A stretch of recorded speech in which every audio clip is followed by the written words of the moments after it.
I had a conversation with a uh, United Methodist, former United Methodist minister, I guess is what they call them, and she's now leading a trans group here in Indianapolis, and her daughter is transitioned, medically transitioned. I had a very long conversation with her about the changes in her church over time and the acceptance, from her point of view, the acceptance of Gnostic beliefs. And that among these things are the Bible that we have should not be interpreted literally. It's been corrupted.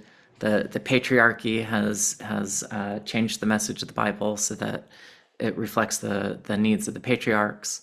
So we can't depend on the Bible as a source of truth. Okay, that doesn't tend to be what is taught. But as soon as you start discounting the foundations of your faith, like there's nothing left. You've knocked out all of the support beams. And her view is that because we can be born with the knowledge of who we truly are, we should have we should be facilitated in being able to reach it. One of the purposes of religion is to facilitate the achievement of the true self. So one of the ways that we see this appearing in different sorts of church contexts, one is churches that have historically referred to God as Father. They are getting rid of that language, replacing it with gender neutral. But even though there have been gender neutral conceptions of God for as long as there's been a monotheism, there's the way that it's manifesting right now is through the lens of gender identity and non-binary identities. God is non-binary, is the claim. Even though that term basically just started existing, certainly within our lifetimes, well within our lifetimes. Cohn is a disenchanted transsexual. Medically transitioned as a teenager, it took him decades to accept that so-called sex change is a lie. Now a tireless advocate for banning pediatric transition, he is increasingly convinced that no one, child or adult, should ever undergo medical transition. As Corey traveled the United States to talk about his experience and the sad realities of the gender industry, he noticed an unexpected trend. The opposition was led by faith, not science. On today's podcast, we tackle the impact. of transgenderism on the American denominational church.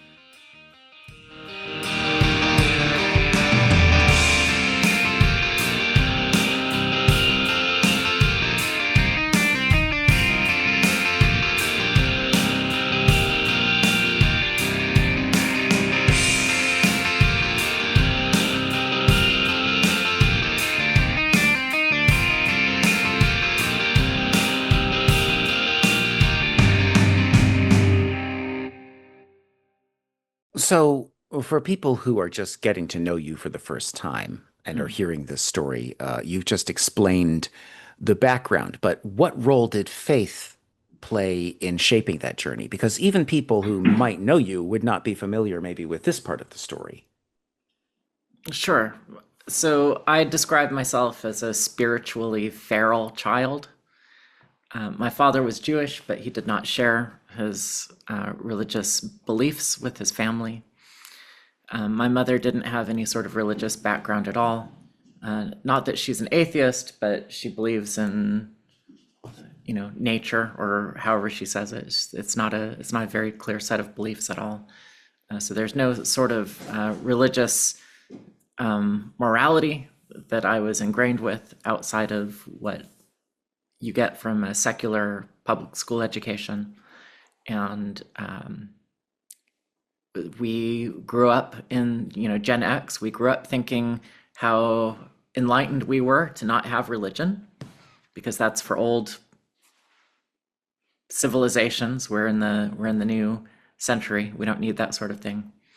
And in fact, at some level, we do need to have some sort of spiritual framework, because it helps us recognize what are assertions that are based on belief instead of fact. If the only thing that you think that you're doing is processing facts, like a lot of atheists believe that, then when you are dealing with something which is fundamentally a belief structure, let's say you're unvaccinated, you don't have any antibodies to try to understand. You don't have a spiritual framework that you can use to try to understand spiritual beliefs. And so if you don't have any of that framework, then you try to understand those using the framework that you have. If you're an atheist, that's a scientific framework. And that is one of the ways that a belief, which is not a fact, a belief like something like a gender identity, gets imposed or processed through a scientific viewpoint. And of course it's science, because that's the only framework that you have to explain it. So for many years I thought, well, I was born this way, or my brain developed this way, or some other sort of scientific rationalization, because obviously there has to be a scientific root cause for this. It can't be anything that's related spiritually, and we obviously can't use psychology here, because that would be blaming the person who's having the experience, right? So no sort of spiritual framework could enter the equation until you're ready to explore that sort of thing. So I was like I say, spiritually feral, and it's only in the last few years that I've had any interest in trying to have a better grasp of what spiritual beliefs are. That's fascinating, actually. And let me just say that there are other religions out there that have tried to build themselves on a scientific basis. I'm thinking, for example, of recently I wrote an essay on a religious cult. It's called Urantianism. It's based on the Book of Urantia. These UFO cultists from before World War II, actually. Oh, Before this is old stuff. anyone. This is old stuff. These people who communed with aliens right after the turn of the century, the turn of the 20th century. So like 1910s. They're communicating with aliens, and the way that they explain their Genesis, their story of the universe, of Earth, of everything, is science. They have sort of a biblical story, and it is backed with 1,000 pages of science, except that it's all contemporary science, which means that the science goes bad after a while, because a Right. lot of it's early science before anyone had really done the science. So the science was unsettled after a while, and these religions like this one become a little harder to sustain, right? That the suspension of disbelief becomes more difficult with science over time. But you're Mhm. saying that science basically filled in that space and you built a belief system off of science. Talk about that and how that led to gender. What led to the belief that you were born in the wrong body? How did that belief come along? What role did science or anything else play in that Yeah. belief? So it's a rationalization. So it's not a conclusion based on any sort of framework where you take inputs or observations and try to understand them. It is a rationalization of I feel this way, and therefore there must be a scientific reason for it. And that's not science, actually. That is, I don't know if you want to call it scientism, but it's certainly not science. But when you're not really trained to understand those types of leaps, then you rationalize. So it's a rationalization into your belief system. So, in what way did you rationalize yourself into sex change? Well, I thought that there wasn't like I was bullied quite a lot when I was a child. The adult men in my life, my father was 60 years older than I was, and the adult men in my life were these very stoic, un what is the word here? Not performative. Like they were not very expressive. And I thought, well, I can't, I'm not accepted by these people, and I can't become one of these people.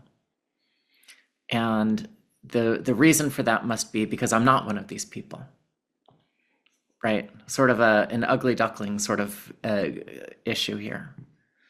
And it's funny. I would have known that story as a child, but not recognized myself in it. Um, and so if I'm not one of those people, I have to be something else. Therefore, I must be a girl. I must be a woman. And when things aren't rational, trying to explain how they came to be is challenging. But I think that's my best shot. I appreciate that. Now, you give a fascinating presentation at GenSpect in Albuquerque, and I'm not going to have you repeat it here because they're going to publish it probably even by the time this podcast appears. Basically, if I understood your argument correctly, and please correct me where I am wrong, you argue that mainstream Protestant churches and even Catholic entities, and I want to be clear, not the church itself necessarily, but Catholic entities, Hmm. are the new home of transgender ideology, that the faith institutions are becoming or have become reservoirs, if you will, of this ideological crusade for trans rights, quote unquote. It's Right. sanctuary. Right. So we have to stop trying to argue the science and deal with transgenderism is as a belief. Is that right? Do I have that? Yeah. Is my impression correct? So one of the things that I've observed, because I've given testimony in quite a few states by now, arguing why children should not be receiving any sort of transgender medical interventions. And more and more, the groups that are supporting those types of interventions are not doing so based on any claims of evidence. They're doing it based on claims of spiritual need.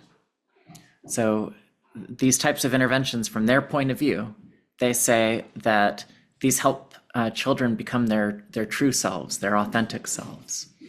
And the only way that you can make a claim like that is if you believe that there is some sort of innate spiritual existence that is born into and confined into a physical body, and that has all of the challenges of being a spiritual fragment in a human or material plane.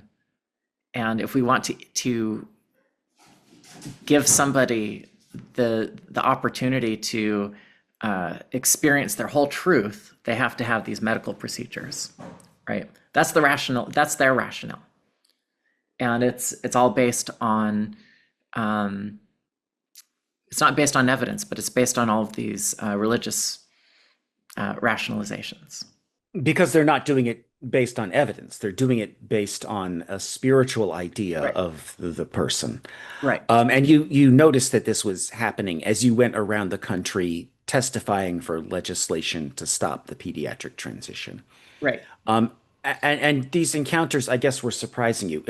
Are there any of these encounters that stick out, that kind of stand out in your mind as indicative of the whole, or just is there an example in your mind of one of these encounters that we should hear about? Well, let me give you three encounters because each of them kind of was interesting to me for different reasons. So the first time that I realized that why are there so many clergy members showing up to these hearings, because it's about a medical thing, not a religious thing. At least that's what I thought at the time. Actually, do you know what? If we really want to simplify it, Matt, why are there so many clergy members showing up to this hearing? Because it's a religious matter. That's basically the bottom line. Two women. I think one of them was a pastor from the United Church of Christ, and the other one I think was a Methodist. Two female clergy members who I invited myself to sit down and have lunch with them at the cafeteria, and wanted to engage them because I really do like having conversations. I want to understand their point of view. I wanted to ask, why are you here? Why are you giving testimony? Our children each of us have a transgender child.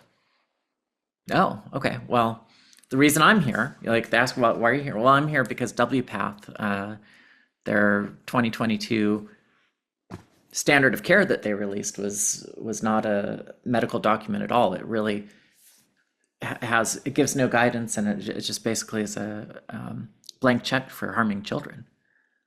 Both of them said, and their children were adult children, so important context. They said, well, what's WPATH? They don't make the standards. The AMA does. I said, no. WPATH is a thing. They're the ones who write the standards. AMA defers to them, but WPATH is its own organization. Well, you're just making stuff up. Like, well, that's cheeky for a clergy member to say that to me. Anyway, their complete lack of knowledge of what was actually happening in the medical domain or the clinical domain, and they didn't want to know. They had no curiosity about it. They doubted that I had any information to share with it. They wanted to remain ignorant about it because to them it was all about, well, these people have spiritual needs. They need to be able to have access to it. Okay. Second encounter was in Ohio, and there was a young Episcopalian. I was asking him, like, well, why are you here? And I've got so many transgender students that come to my services, and I need to come out and support them. And I said, all right, well, do you know anything about like the arguments around this stuff, the for and against? Well, everybody who opposes this is bad. They just hate people. So I'm here to oppose the people who are full of hatred. I said, well, you don't think that there could be any sort of good reasons for this? No, it's like it's good versus evil, and good people have to come out and oppose it. Like, well, this is a medical question, but it's being reframed into this moral drama. So that was really interesting to me, and he's coming out because it's the work has to be done at the moral frontier. And then the third one is in Texas again. The first one was in Texas. In Texas again, I was out for giving testimony on another bill, and in the outdoor rotunda, there's like 6 or 7 clergy members out there that are just doing a prayer circle all day. And they are in opposition to us, but they're having a prayer circle the whole time. So we're there most of the day because we have to be on hand because you have no idea when the testimony is going to start. The activists show up sort of intermittently. So I was able to go out when it was pretty early and there weren't a lot of activists there. And I said, I asked, why are you here? And they said, we're praying for, this. And I said, well, I'm here to support the bill. And it's a lot of people. I had a detransitioner with me. I said, we've been harmed by some of these procedures. Would you pray for us also? And to their credit, they did offer a prayer for us. And I felt compelled to remind them that this was not God versus Satan in the hearing room, that it's human beings that have different perspectives on this and are supporting their various sides, not because they are on the right side of history or on the side of God, but because they have arguments to make about why these procedures should be banned or continued. You have a recent piece at Queer Majority about all this. We'll Yeah. link to the piece in the podcast notes. You identify, quote, the conception of humanity as born with hidden knowledge, trapped in bodies that are imperfect fleshy prisons, Yes. as Gnosticism. Yes. Long story short, and I do mean thousands of years long, Gnosticism has this very bloody history with Christianity. It was eventually considered a heresy for good reasons. And now you find that, quote, radical trans activism has been mixed into Christian theology and is now embedded within the seminaries that train the incoming clergy. So I'm interested to know how much of the transgender gibberish has penetrated the language and liturgy. What sort of, you know, doctrinal discussion arises out of that? You've been watching a lot of YouTube videos, you say. What have you discovered? You raise a couple of issues there, and I'm gonna maybe hit them one at a time. Let's talk about Gnosticism briefly. So one of the there's Gnosticism is not as clear a thing to define as something like Catholicism is, because it's been Gnostic ideas existed before Christianity, and they got mixed in and with Christianity, and there's not there's not just one thing that Gnosticism can mean. But one of the Gnostic ideas is that humans are contain a divine spark, a fragment of the divine entity, and that we are all existing on this material plane, which was created by maybe the sort of angelic creature called the demiurge, and that we are fighting to see past the false material world and rejoin or become part of the pure spiritual world. Right? We are separated from God by the material existence. And this idea that we are born with the correct knowledge of who we are and who we are meant to be manifests in the gender ideology by saying I am a woman because I identify as a woman, right? I know I'm a woman. It's a claim that is contested by anything that can be observed. What we have to say is what is observable is subordinate to the claim of the person who's having the experience. So Matt, you could say you're a woman, or I could say I'm a woman, and what we would say is, well, my judgment is not something that I can depend on because all of this is the false world anyway. We are in the plane of, the material plane is full of illusions. And if one of the illusions is your body is male, but your soul is female, then that's just one of these traits of this plane that we're stuck in.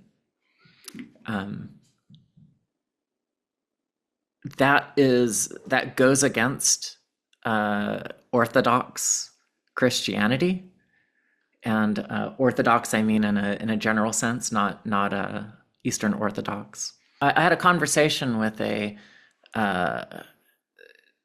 United Methodist, former United Methodist minister, I guess is what they call them, and she's now leading a trans group here in Indianapolis, and her daughter is medically transitioned.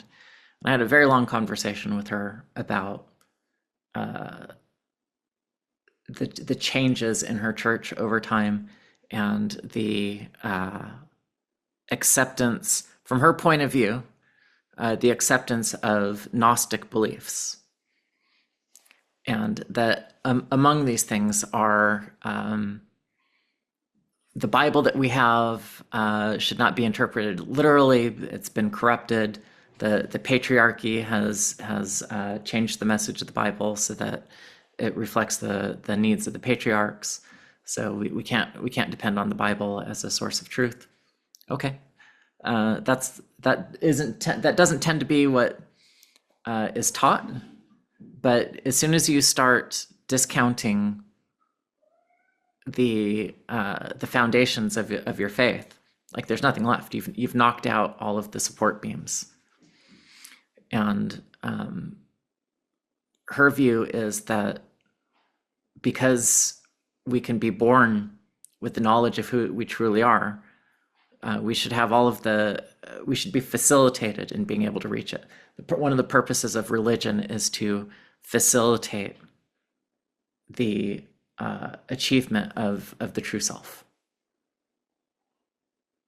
So one of the ways that we see this appearing in different sorts of church contexts, one is churches that have historically referred to God as Father. They are getting rid of that language, replacing it with gender neutral. But even though there have been gender neutral conceptions of God for as long as there's been a monotheism, there's the way that it's manifesting right now is through the lens of gender identity and non-binary identities. God is non-binary, is the claim. Even though that term basically just started existing, certainly within our lifetimes, well within our lifetimes. And then you see a lot of the iconography of gender and queer starting to become prominently displayed in these churches, so that if you were a complete alien to the culture and you saw one of these buildings and you had to make a judgment, is this a religious institution or is this a social identity institution, you would probably choose the latter, because the religious aspects of it are extremely understated at this point. And there's pictures from around Indianapolis that I've taken that show churches that have ended up in this position. So let's talk about the demographics. Yeah. What denominations are doing this? And I guess these are probably going to be more liberal Yeah, denominations, it's obviously. liberal. Yeah. So just let's talk about that. Which denominations are we talking about? You'll see this among the United Methodist Church. I don't know if you know, there was a big giant split among the Methodists fairly recently. So the ones that were not prone to have this type of belief, they went off and they created something called the Global Methodist Church. So the remaining United Methodists have a tendency to be like this. Not even all of them, because it's still very it was not an easy split, and a lot of conservative churches stayed. But it's the most liberal of that denomination. The UCC, United Church of Christ, has some of this. The Episcopalian Church has embraced this pretty strongly, and they even have I had this in my GenSpect slides. They even have a whole training course aimed at their clergy members to on how to do gender ideology. Of course, delivered by one of their trans. I think she's a priest. She uses male names. It's a female. Who else? I mean, those are big three. I'm sure some of the other liberal ones are doing it too. It's not popping to mind at the moment. Now, frankly, those don't sound like the big growth denominations in the Protestant church to me. right? Well, but they're these are the mainline denominations. So what's Right. growing They're right they're now? None of the mainline denominations are growing right now. All of the growth is happening in more organic local efforts. The mega churches, right? Most of the mega churches are not linked to the mainline denominations. Yes, I mean, if you drive a few miles outside of Florence, Alabama, you'll find the cowboy churches are thriving, right?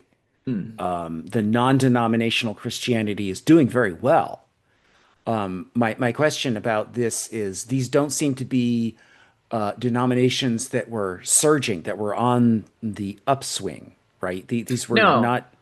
no, At, and you raise in a really important point that needs to be understood to contextualize this, which is that all of these denominations are experiencing not implosion. Their growth is negative, right? All of them have negative growth. Every and this has been going on for 2 decades. The churches are getting smaller and smaller. People are getting older. The clergy themselves are starting to age out. There's not very much new blood. And if you do that indefinitely, your church goes away. So there's a very practical problem of how do you get people into the door? And the way that a lot of these churches have decided to increase the size of their congregation is by being very focused on inclusion efforts and by providing non-religious services to their congregations. So childcare or after-school activity, like all sorts of things that are great to offer. But it's outside of specifically the liturgical mission, I guess. yes, you write of, quote, failing churches seeking to fill pews by pandering to identities instead of by providing moral guidance, which is well put. And I wonder if you are familiar with the literature on the economy of religion. No, that sounds fascinating. Okay, well, then here we go with a short introduction. It's one of the most well-studied areas of religious psychology. Basically, the more a religion asks you to sacrifice for your membership in the elect, the less likely you are to leave that religion. The classic example is circumcision. You're asking a lot of a grown man in the Bronze Age to risk infection and death to join a religion. And once he has joined that kind of elect, he will tend to fight harder for it Mm, because he has sunk costs, so to speak. right. It's one of the primary mechanisms that cults use. And what I see in trans is basically a sanctified self-harm cult, right? In which, the more you display your belief by harming yourself, the more sacred you become, I guess. And I was wondering what kind of membership growth is it actually bringing them that they do this? And it's actually split them, you say. And I Oh know yeah, there's also a schism in global Anglicanism right now that's right. over this stuff. So that's two churches that we've talked about that have Right. split over all of this LGBTQ MOUSE stuff. The the Anglican split was driven mostly by African churches. And if you look at the total membership of whatever would be under the Anglican umbrella, which includes in the United States the Episcopalian Church and in its home country the Church of England, the majority of Anglicans are in Africa or in the global South, and the Anglicans have said in the global South and in Africa have said, you know what, there's more of us than there are of you, so we are the Anglicans now. You write, debates over doctrine have become one of my favorite YouTube genres, as I follow the trail of havoc that gender identity activism wreaks upon many churches. So, what have you been seeing on YouTube? Is there anything that you think we should see that we should link to for people to watch? Oh, there's an absolutely fantastic channel that I recommend anybody watch if they have any interest in religion. That I think I'm gonna double check the name of it because I don't trust that I have it memorized correctly. I think it's called Ready to Harvest. Ready to Harvest. Yep, that's what it's called. Um, is it Ready to Harvest? Let me see here. Yeah, Ready to Harvest. Um, he's like a video encyclopedia of all sorts of different, like he explains all sorts of different denominations, so he's extremely neutral. He doesn't really bring very much of his own perspective into it. He's a lot more interested in educating. But there's a lot of videos that he's done on how gender and sexuality have created splits in these churches. And then you can go and find individual content creators apart from him who are pastors in these denominations who don't agree with the direction that the churches are taking. They'll just exactly like we're doing right now, having these sorts of conversations. They have the same ones. It's like the mirror image. We are in the gender context, and we're talking about religion. They're in the religious context, and they're talking about gender. What protections could faith afford transsexualism as a project that would replace the secular civil rights-based formula? No, Is that possible? no, Because we're seeing, you don't think so. no. Talk about that. Just Sure. explain that. Absolutely. I want to maybe air out your question a little bit because I understand it, but maybe other people don't. I'm going to rephrase it and make sure you understand or agree with it. You're asking if we considered gender identity to be religious in nature instead of it like fundamentally it being a religious claim instead of it being a separate civil rights claim, right? That's what you're saying. Yes. Yes, if Okay. if we Yeah. if that premise was suddenly the Right. new paradigm by Right. which transsexualism was trying to preserve Right. itself, like So the reason would that there? Yeah. it can't happen. So if we look at it from as outsiders, which I suppose I am at this point, um, there's specialized language, there's specialized uh, observances. It's Trans Day of Remembrance. There are so many different practices around genderism that you could say let's map this one to one to something that's obviously religious, and we can see there's a very high amount of mapping. Maybe it's not a perfect mapping, but it's so high that we would say this is fine. This is a religion. Um, Outside, it's easy to do that exercise. On the inside, nobody will do the exercise, and they won't agree with the conclusion of the exercise. They'll say it's all that's all coincidental. It has nothing to do with what I believe. Correlation is not the same as causation. Like they'll rationalize it completely. So nobody who we would say I would like your civil rights to be protected as a religious claim will want to take advantage of that. They will not accept it. Yes, and let me just add that the state can also limit these freedoms. They exist by state forbearance. Probably the best example, just off the top of my head, is snake handling churches. You're not from the rural South, so I'll tell you that decades ago there was this very devout man named George Henley. He read Mark 16:17, and he came up with something called the Church of God with signs following, which should not be confused with the Church of God. Okay. Right. And the believers, they handled live rattlesnakes and they drank strychnine as tests of faith. Yeah. And so state laws had to shut them down in Tennessee, and Alabama even put some of them on trial for murder. So if the transgender activists actually go down this route, it becomes just another political fight. So my question to you then is, have you seen examples of the contrary embrace at all of transgender advocacy Christianizing beyond the ACLU photo op?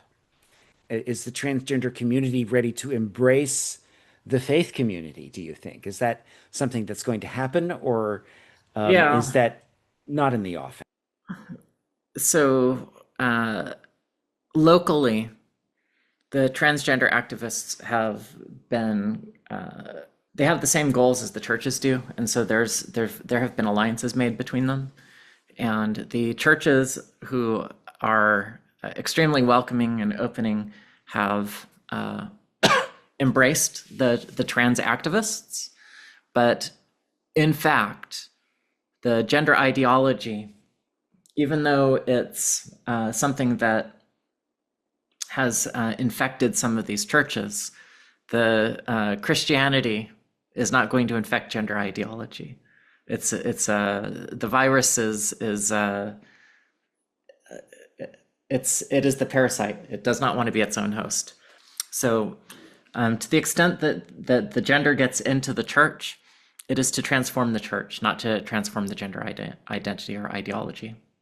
It's a corrupting force. It's also interesting that your own faith journey continues. You write that for the churches that have embraced youth transition activism, I am a heretic yet again. But you are also undergoing the process of conversion to Judaism. So do you care to talk about that? Yeah, so after I finished that draft, it took several months for it to be published. So I think I finished it about a year ago. And also about a year ago, I started taking Judaism 101 classes, not for any conversion purpose, but because I was just more interested in my father's faith and what it meant to him. So I wanted to understand a little bit better. I wanted to have a little bit better knowledge of the history of the Jewish people. And so I did it for my own intellectual gratification. And by the time, I think it was 13 weeks or so, by the time we got to the last week, I was like, so many of the things in Judaism line up with my values and my beliefs that I could see myself converting. And the biggest thing for me, which I could never be a Christian, because I think God is unknowable.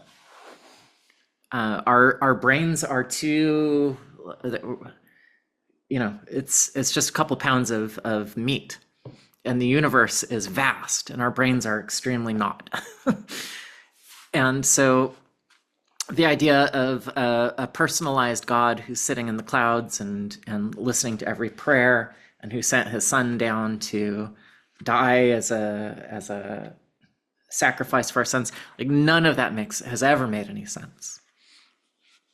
In Judaism, God is not knowable. So to the extent that we can know some of God or know a little bit of God, is to me, there's a lot more humility there, and the sense that existence is miraculous. That's enough of a starting point. And I thought, okay, I could convert. If I don't have to come along and say that I believe, in Christianity, you cannot be a Christian if you do not believe that Jesus Christ is the Savior, and that your path to redemption is through him, right? There's no claim like that you have to believe in Judaism. So it was a lot easier for me to see my way, to see a path forward for me of conversion. Where can listeners find you these days? Are you still podcasting? I am podcasting. I do a podcast, co-host it with my friend Nina Paley. The podcast is called Heterodorks, DORX, and we are just shy of 200 episodes, so we're still going. And I also write occasionally on my Substack, cohn.substack.com, and once in a while have pointless Twitter fights, or X fights, I guess now, on X under the handle Heterodorks. Sometimes I also do a little bit of subway busking, but that's been a minute. Corey Cohn, thanks so much for talking to me today. Thank you, Matt. Good conversation. Thank you for listening to the full podcast. The Distance is an encampment for everyone made politically homeless by gender ideology.